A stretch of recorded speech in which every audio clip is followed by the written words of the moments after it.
So with Sideshow's Dinosauria, we continue to explore our passions for the dinosaur subject. This time we decided to take our thoughts to the air. So we've often thought about subjects in the pterosaur family, mostly because they're considerably different than any other dinosaur that we would work with. One that struck us in particular was the Tupuxuara. Difficult to pronounce, but extremely interesting nonetheless. It just reached out to us and said, you know what, if we're going to do this, let's do something, really kind of on the border of wacky. Got this really cool head crest on it. It's a pretty neat anatomical feature that some other pterodactyls don't have.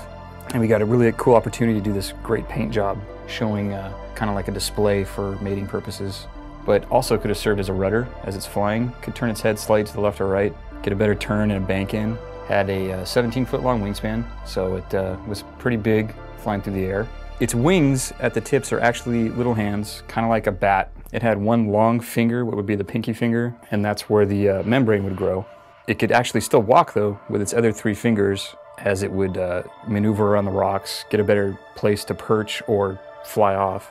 Probably had some feathers on the back. I think it's kind of suggested in the sculpture here. There's a fine texture running down the back of the on the spine and then kind of on the arms. It's kind of conjecture, but it seems to make sense on such a lightly boned animal that would have had some kind of insulation that was maybe the beginnings of feathers. Another feature of the Tupuxuara statue is its size. It's actually a little bit more modest than some of the other dinosaur collectibles that we have been doing. We felt this would provide a better opportunity for people to get involved in the line with something a little bit smaller than some of the bigger offerings.